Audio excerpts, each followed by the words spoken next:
Joining us now is Okpe with stories trending around the world. Hello, Oji. Good morning, Dr. Abati. How are you? Good. Great. Good morning, Tundun. How are you? Oji, I'm great, thank you. Great. How are you? I'm doing well. Good morning, Rufai. How are you? Oji, you're glowing. You're glowing. Thank you. Yeah. So are you. Well, good morning to you, viewers. We begin what's trending in Nigeria. Reactions have continued to trail the strike by the Academic Staff Union of Universities, which as a result, thousands of Nigerian students have spent the past 9 months at home. The Union of University Teachers went on strike to pressure the federal government to address its concerns about remuneration and other issues. Describing the strike as unnecessary, the federal government said over the weekend that its face-off with the union will soon come to an end, stating that they have met all but one of the demands from the union. While reacting to the face-off, the Edo State governorship candidate of the All Progressive Congress in the 2020 election, Pastor Osage Ize Iyamu, appealed to the federal government and the union to resolve their issues, stressing that the prolonged strike is impending on the progress of students in public schools when compared to their counterparts in private universities. He added that the NSAS protest was mostly fueled by the presence of students kept at home by the strike action. I think he's absolutely right. I mean, you know, what do they say?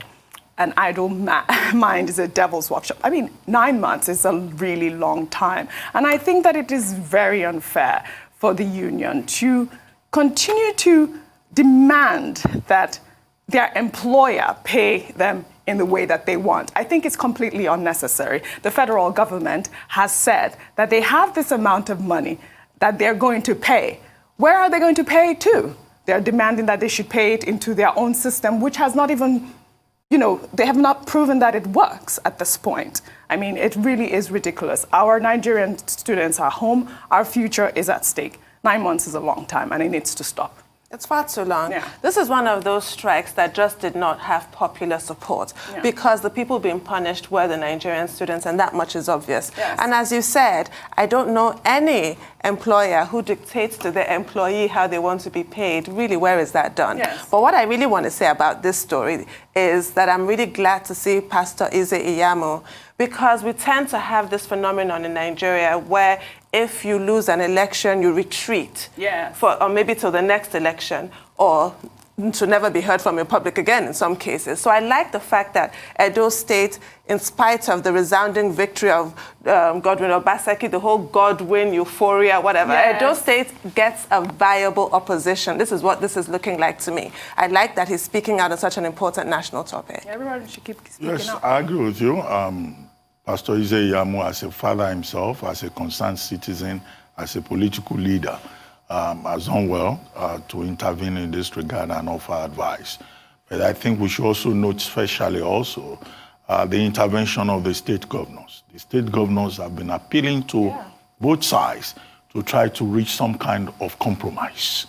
And in fact, the suggestion from the Governors Forum, is that maybe perhaps there should be an adoption of a temporary payment system while ASUU and the federal government try to resolve their disagreement over IPs on one hand and the recommended UTAS by ASUU on the other hand. Yeah. But again, you quoted the PAMSEC of the Ministry of Education saying that they have resolved most of the issues.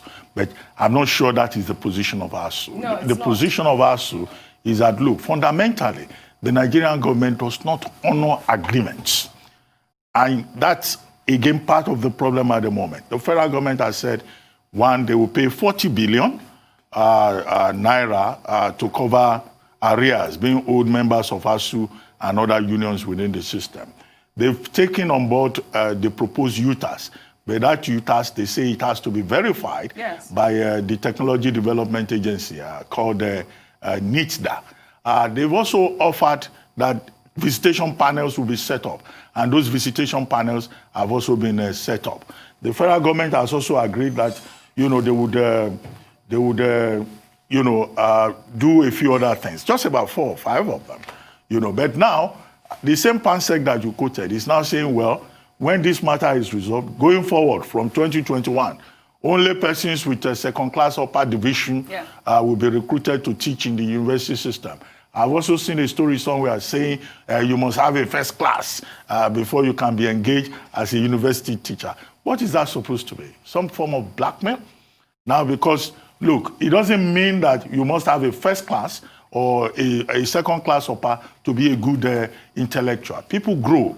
You can find somebody who has a second class lower and who takes a master's, who takes a PhD, and who can be assessed upon the application for appointment and found to be a very competent intellectual. What I would like, the people in the Federal Ministry of Education to be talking about is the point about the need for Nigeria to grow more PhDs, to have more researchers, to have people who are properly trained as intellectuals, as academics, and who have research skills, and who can, promote knowledge. On the condition, of course, however, that government will provide the necessary support. Even if you go and recruit your first-class holders and your second-class upper holders and you put them in these universities, you still need to send them for training. You still need to give them the necessary exposure. You still need to give them research grants. These are the basic things that ASUU is talking about. But I understand your point about ASUU also proving to be difficult. As a parent, yes, you will be concerned because your students stay home for a whole academic year. Many of them will even, the average ones among them or the poor ones among them, will have forgotten everything.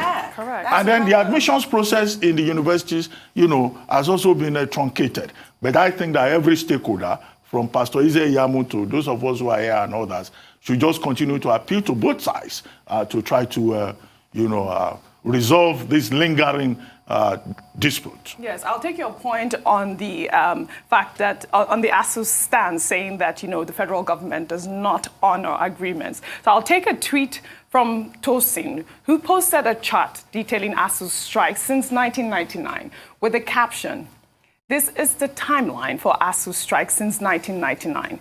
It speaks to how Nigerian government values education. The longest time ever is under a government that promised change. Hashtag end ASUU strike." Rufai, as you can see the strike on the chart on the screen right now. If you just go 49 months and counting, that's if you use the 6334 model of education, that's a full university term year has been fretted away in strikes. But the thing has to be said, and the truth has to be said. I think while we're off the air, I was talking about the fact with Tunde and Dr. Abati that we don't even have one single Nigerian university that can come out and say they're even doing anything close to a research on COVID-19.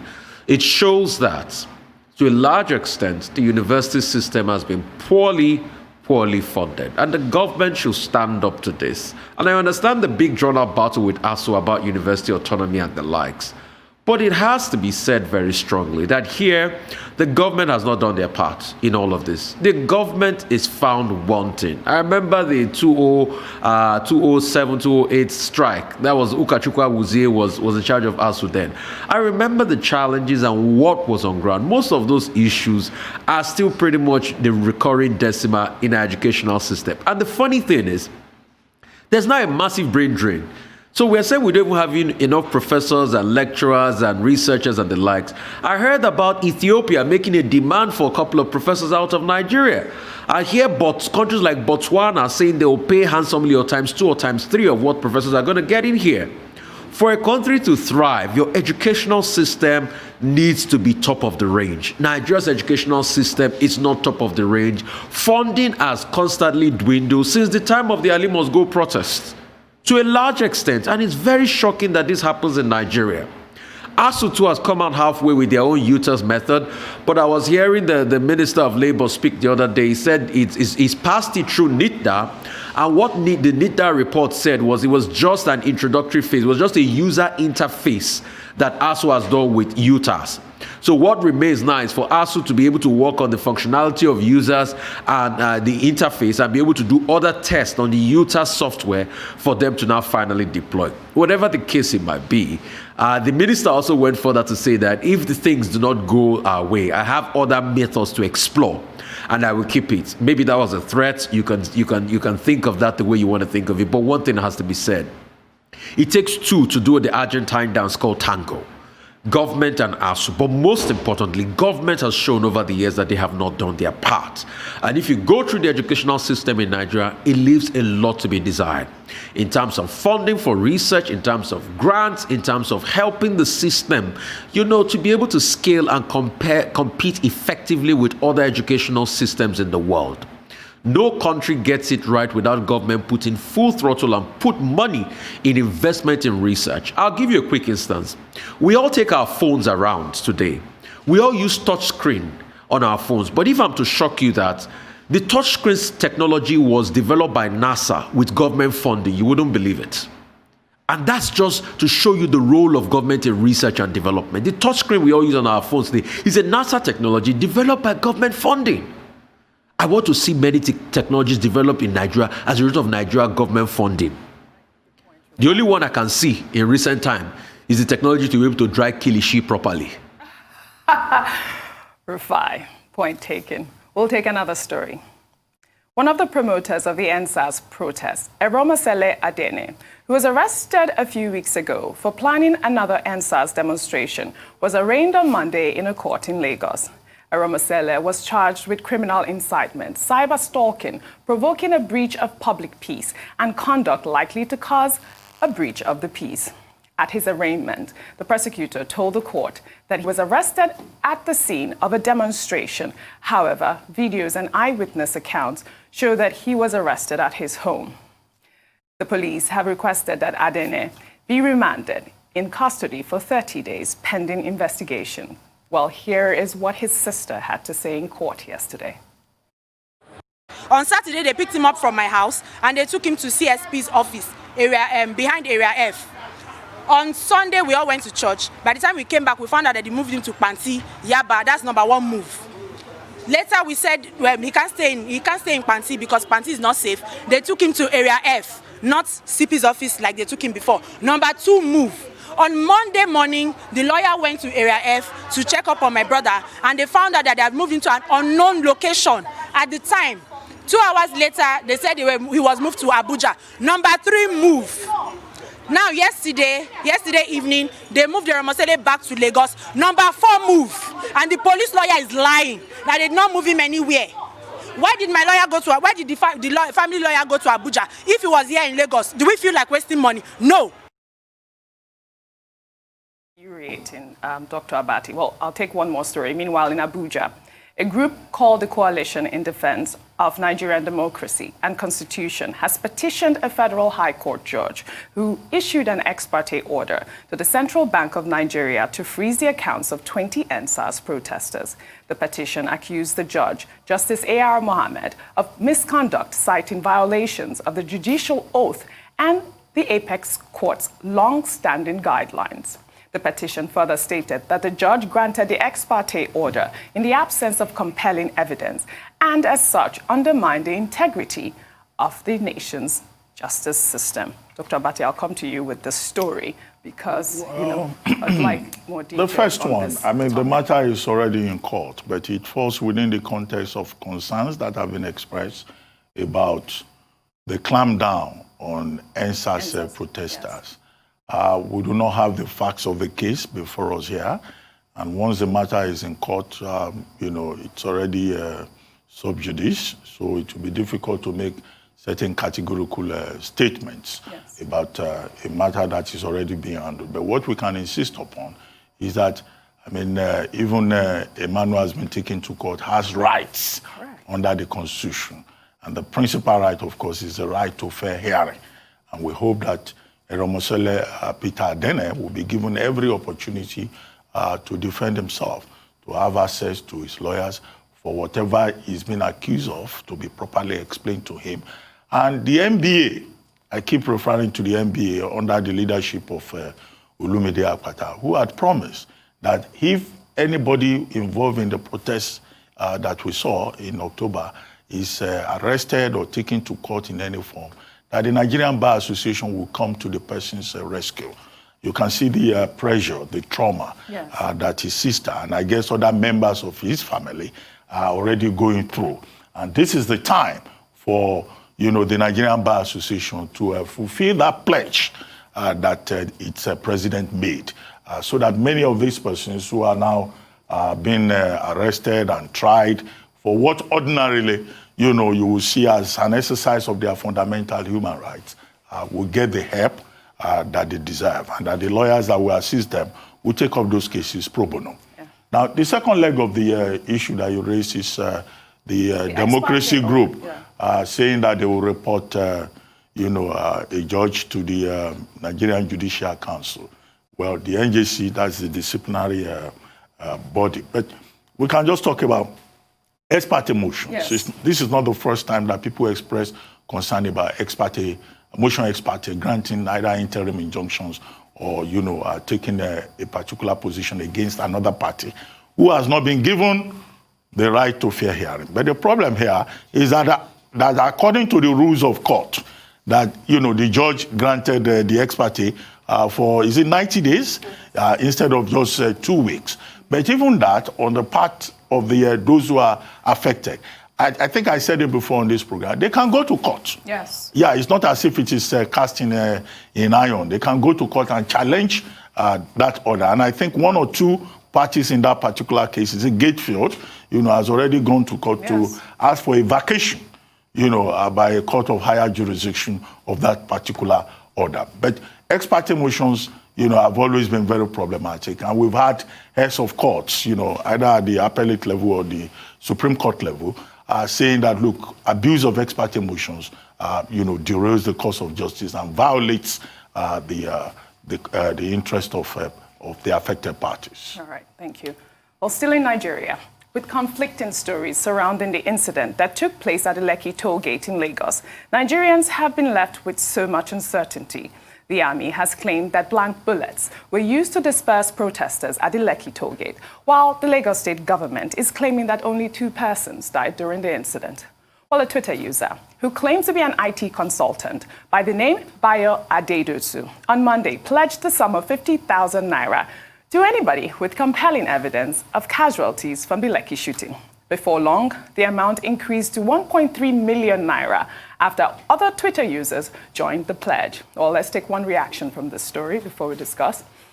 A user in support of the idea said, "This shouldn't be hard.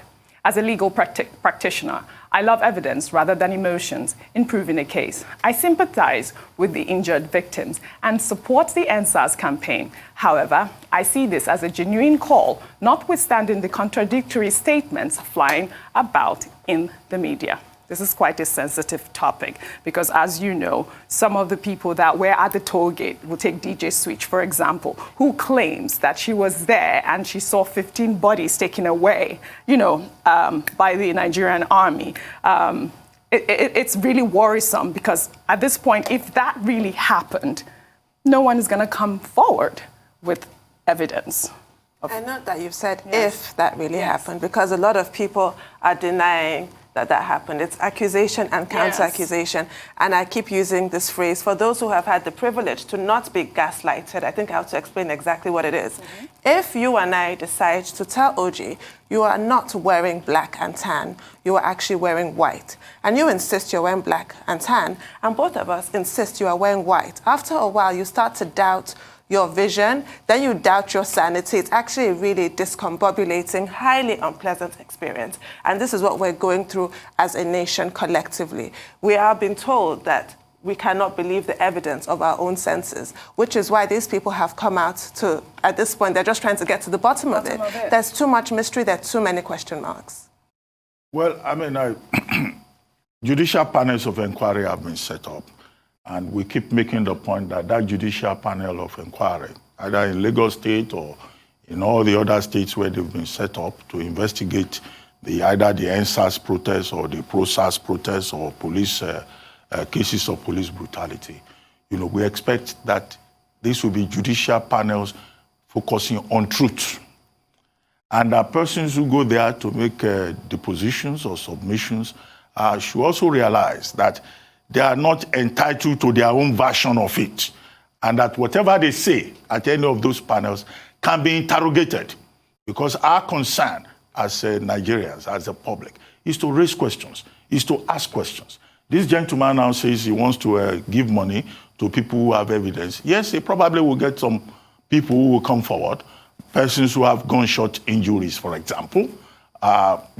There were hospitals that showed, where they showed pictures of persons being treated. Yes. General right? Hospital, Reddington, And Verdict. Verdict, right? Those 3 hospitals. So what evidence do they have there, for example? And would the judicial panel of inquiry be interested in that evidence? But what we have seen so far is pure arrogance on the part of state agents who are insisting and behaving as if they can force their own thoughts down the throat of the public. And that's why the judicial panel of inquiry, which is an independent judicial panel, should not look at the faces of people who come. There should be proper investigation. And when the public raises questions, those questions should also be taken along. Because there's so much, you call it gaslighting. Yes, yeah, but the biggest harm that can be done to the public is to any attempt at a cover-up or to, avoid the truth. Yes. Rufai, your take on this particular story really quickly, please. And any attempt to cover the truth, but the truth is something we don't really know how to say in this country. That's my take. All right. We'll take our final story. In the United States, President Donald Trump is still refusing to formally concede defeat in the country's election, sending mixed messages, briefly appearing to acknowledge defeat in a tweet, only to backtrack, saying he concedes nothing and repeating his unfounded accusation of voter fraud, even after election officials of both parties have said there is no evidence of major irregularities. He has promised to file big cases showing the unconstitutionality of the 2020 election, even though he has made no headway with his legal challenge in multiple states so far. Legal experts have said the Trump litigation stands little or no chance of altering the election's outcome. Meanwhile, President Trump's attorney, Rudy Giuliani, in an interview granted to Fox News on Sunday, insisted that the presidential election will be overturned, claiming that he had evidence that corrupt machines had deleted millions of votes for Trump. Let's take a look. Media has tried to call the election, and they don't have a legal right to call the election. It gets decided by our electors, not by NBC, CBS, MSNBC, CNN, and even Fox. You don't get the right to call it. I don't get the right to call it. So he is contesting it vigorously. As he's gotten more evidence of the rigging that went on, he's really outraged. And I am too. I mean, it's way beyond what people think, including a very, very dangerous foreign company that did the votes in 27 states, a company that's not American, a company that's foreign, a company that has close ties with Venezuela and therefore China, and uses Venezuelan company software that's been used to steal elections in other countries. I mean, I don't think people have any idea of the dimension of the national security problem that Dominion creates. This Dominion company is a radical left company. One of the people there is a big supporter of Antifa and has written horrible things about the president for the last 3 or 4 years. And the software that they use is done by a company called Smartmatic. It's a company that was founded by Chavez and by Chavez's two allies who still own it. It's been used to cheat in elections in South America. It was banned by the United States about a decade ago. It's come back now as a subcontractor to other companies. It sort of hides in the weeds. But Dominion sends everything to Smartmatic. Can you believe it? Our votes are sent overseas. They're sent to someplace else, some other country. Why do they leave our country? Yeah. Tundu, Rudy Giuliani has turned from this mayor that we all love to a conspiracy theorist. I mean, what is going on here? I actually held it together until I heard Hugo Chavez. I mean, really? And you will recall as well, he's accused George Soros, their favorite whipping boy on the right. As far as they're concerned, it was George Soros that brought down the Roman Empire, and it was him that was behind the annihilation of dinosaurs. He caused every evil we've ever seen in this world. It's all his fault. Rudy Giuliani, like you said, was such a hero after September 11. Yes. It is sad to see him reduced to this, lying, bold-faced lies. And I think they're really throwing everything at the wall to see what sticks. Everything from how dead people were allowed to vote to this Dominion, to this Smartmatic. It's such a desperate, embarrassing attempt to sit tight when you're no longer wanted. You see, these are the people that are instigating Trump, though, Dr. Abati. Well, I mean, not that he's instigating Trump, he's echoing President Trump, because it's the same narrative from President Trump. They've stolen his votes. Some thieves took part in the election, and all his votes have been stolen in the flip states. And yet, in the states where recounts have been ordered, at the end of the day, those states even still go to, Joe Biden. At the moment, Joe Biden has 306 electoral votes to his 232, but he keeps challenging it. The big risk, the big danger here is that the transition process is being slowed down, it's being frustrated, and it's trying to create a difficult situation for the Biden administration when he assumes office. Look at what Joe Biden and Kamala Harris have been trying to do, for example, on COVID-19. It's disgraceful. Now, the 13-man team cannot move because federal officials will not allow them access until, the results have been certified. And the General Services Administration that is supposed to do that has not done it because of this, storytelling by the Trump camp. We hope that the states will quickly certify the results, and General Service Administration will officially endorse it so that President Trump and his lawyer, Giuliani, and the rest can just leave the White House. And if they refuse to do so, they should be escorted out of the place. All right, Rufai, I don't know if you have time to quickly make a comment, but that's all I have for you guys on What's Trending today. Thank you very much, Thank you guys. OG. Thank See you tomorrow.